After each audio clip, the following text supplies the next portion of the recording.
satu takeaway yang aku lihat dari semua konten-kontennya adalah gula itu yang harus dihindari banget dan sangat berbahaya ya. Sebenarnya nggak gitu, tapi lebih kepada bagaimana kita punya toleransi terhadap gula. Gitu. Oh gitu. Bedanya Maksudnya apa tuh? Bedanya Jadi contohnya misalnya kalau kita bilang gula sebagai musuh, itu sama saja kayak seperti kita bilang misalnya kenaikan harga barang itu adalah sebagai musuh gitu. Oke. Kita terpapar dengan harga yang makin lama kok makin naik terus. Bensin naik, sembako naik.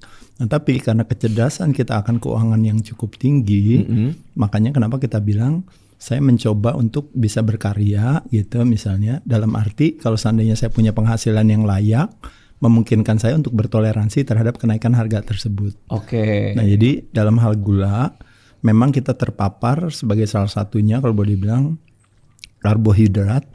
Dan kalau boleh dibilang mungkin karbohidrat kolaborasi antara karbohidrat olahan dan lemak olahan yang paling sering kita konsumsikan.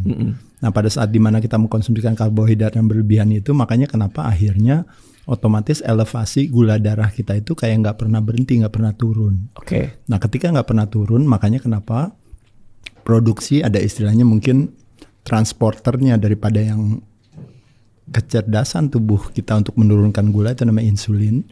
Itu jadi produksinya terlalu berlebihan. Nah ketika produksi insulin terlalu berlebihan, makanya kenapa pada akhirnya nanti terjadi yang namanya sel kita tidak sensitif lagi terhadap insulin.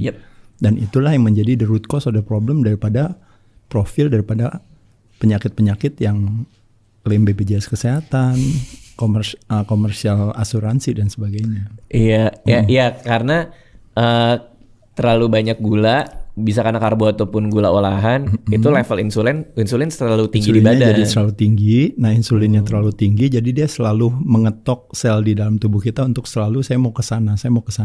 Tapi selnya muak gitu. Makanya kenapa dia menolak untuk menerima insulin. Makanya ada satu keunikan ketika kita bilang bahwa we are what we eat. Kalau pernah dengar ya, Mas Radit pernah dengar ya, we are what we eat. Kita adalah apa yang kita makan.